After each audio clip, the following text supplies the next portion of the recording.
बस कैसी होती है? लंबी होती है। बस अच्छी होती है, एक जैसी।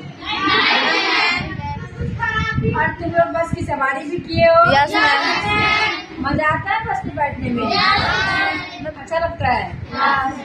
अच्छा, एसी वाला बस होता है, बिना एसी का बस होता है, लोकल बस होता है, कोई खूब नया नवेली दुल्हन की तरह होता है, और कोई एकदम क्या क्या क्या बोलते हैं हम लोग, खटारा टाइप का भी बस होता है ना? इसको देख करके बोलता है ये इस बस पे कौन चढ़ेगा, मुंह बन जाता है सबका। लगता है पता नहीं कब ये बस बिगड़ जाएगा। ऐसा भी तुम लोगों ने देखा है ना? अच्छा, तो बस की यात्रा आज हम पढ़ेंगे। बस की यात्रा हरिशंकर परसाई जी ने लिखा हुआ है, और हरिशंकर परसाई जी ने एक व्यंग्य लिखा हुआ है बस की सवारी की। वह 5 मित्र थे और जबलपुर से बस की सवारी कर रहे थे, और उस बस की जो विशेषताएं थी उसको व्यंग्यात्मक रूप में प्रस्तुत किया गया है इस पाठ में। हम उन्हीं के द्वारा व्यंग्यात्मक रूप में क्या क्या बोला गया है वो पढ़ेंगे। ठीक है? ठीक है मैम। कभी कह रहे हैं कि हम 5 मित्र थे और 4 बजे हम लोग बस की सवारी करने के लिए निकले, और वहाँ से बस कहाँ जाती थी? जबलपुर के लिए। तब वहाँ से हम लोग को ट्रेन मिलती और सुबह पहुँचना था। कुछ लोगों ने कहा कि बस की सवारी मत कीजिए रात को, क्योंकि बस पे डकैत आ जाती है और खूब डाकू डकैती कर लेगा रास्ते में। लेकिन हम लोग के मन में बस से जाने की श्रद्धा उमड़ पड़ी थी, उनकी मन में ये लालसा हो रही थी कि हम लोग भी बस की सवारी करें। अब वह गए और बस बेचारा लगी हुई थी बस स्टैंड में। बस स्टैंड में बस लगते हैं ना? अब वो सामने से बस जो दिखा, कभी उनकी व्याख्यान करने लगे व्यंग्यात्मक। कभी जी लिख रहे हैं कि वह खूब बूढ़े अवस्था में, वयोवृद्ध थे, एकदम वृद्धावस्था में थे बस, और उनको देख करके ऐसा लग रहा था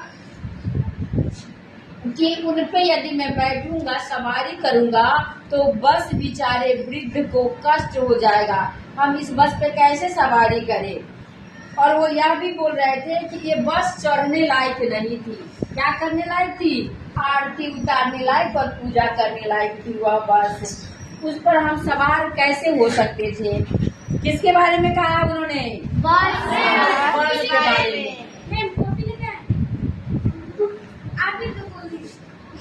बस में उनके बस वाले एक स्टाफ भी बैठे हुए थे। अब वो बेचारा बस वाले से पूछने लगे, ये भैया ये बस चलती भी है क्या?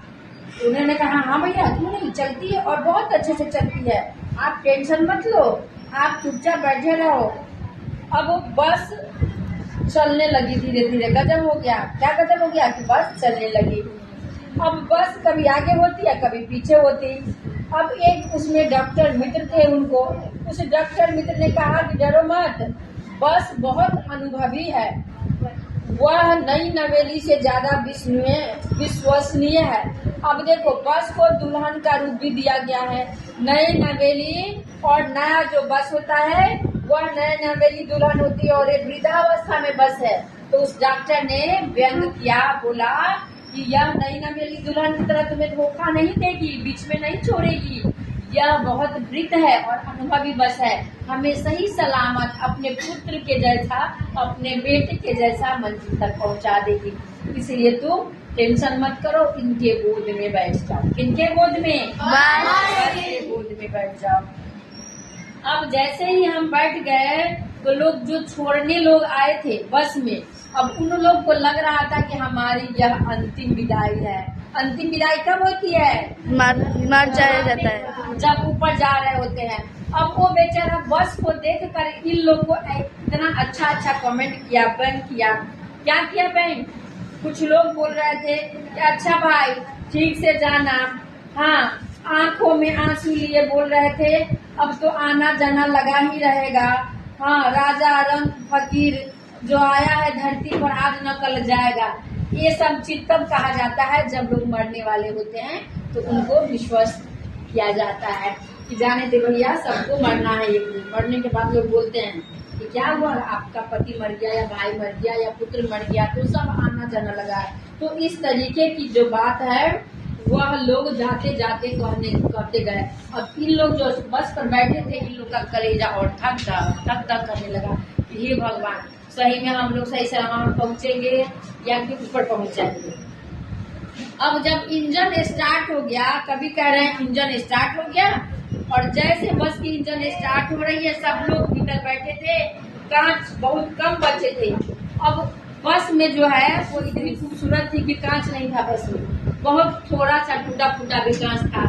अब वो बेचारा कभी देख रहे हैं कि कहीं कांच से कूदने का मौका मिलेगा तो फोड़ना पड़ेगा, लेकिन पहले से टूटा हुआ था, उनको फोड़ने की भी जरूरत नहीं पड़ती। अब वो फिर से बोल रहे हैं कि जैसे खिड़की से दूर देखिए इंजन चल रहा था, हम लोग सीट के नीचे ही इंजन था, हमारे ही सीट के नीचे इंजन था, और सचमुच हम लोग को ऐसा लग रहा था कि जैसे हम लोग वर्षों से गांधी का असहयोग सविनय अवज्ञा आंदोलन के वक्त में ये बस जो है वो जवान रही होती, मतलब उतनी पुरानी वह बस थी और उसे ट्रेनिंग मिल चुकी थी। किसको ट्रेनिंग मिल चुकी थी? बस को। किसकी? आंदोलन की, मतलब संघर्ष करने की उनको ट्रेनिंग मिल चुकी थी। हर हिस्सा दूसरे से सहयोग कर रहा था, मतलब हर बस की जो एक दूसरे हिस्सा थी वह टूटी फूटी थी और एक दूसरे के साथ जैसे तैसे सहयोग कर रहा था। कभी ये खराब होता तो वो साथ दे देता, वो खराब होता तो ये सारा साथ दे देता। ऐसे ही सब सीट सब बड़ी एक दूसरे को क्या करती थी? सहयोग करके बस चल रही थी।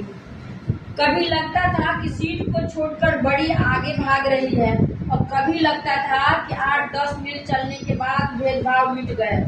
यह समझ में नहीं आता कि सीट पर हम बैठे हैं या सीट हमारे ऊपर बैठी हुई है। मतलब सीट जो था क्या था? मूविंग चेयर बना हुआ था। कभी सीट उधर चल जाता बस के आगे, कभी सीट पीछे चला जाता था। कभी कह रहे हैं कि हम लोग को डबल आनंद मिल रही थी। हम लोग क्या कर रहे थे? राउंड राउंड झूला चल रहे थे। कभी सीट के अंदर वो चले जाते या कभी सीट के ऊपर आ जाते, मतलब इतने सही सलामत हुआ बस था। एकाएक अब बस भी रुक गई। मालूम हुआ कि पेट्रोल ही टंकी में नहीं है, खत्म हो गई। अब ला, पहले से कम परेशानी नहीं था कि एक और परेशानी आ गई है। ड्राइवर बाल्टी में पेट्रोल निकाल के उसे बगल में रखा और नली डाल करके इंजन में डाल रहा था। कैसे? पाइप के थ्रू। अब उसमें डब्बा भी नहीं था डालने का, टंकी ऑलरेडी फूटा हुआ था। अब उसमें पाइप से बाल्टी में रख के क्या डाला जा रहा था? पेट्रोल। थोड़ी देर बाद कंपनी के हिस्सेदार इंजन को निकाल कर गोद में रख लिए और नली में पेट्रोल पिलाने लग गए, जैसे एक माँ बच्चे को दूध पिलाती है। अब वो बस का ड्राइवर पेट्रोल कैसे डाल रहा था?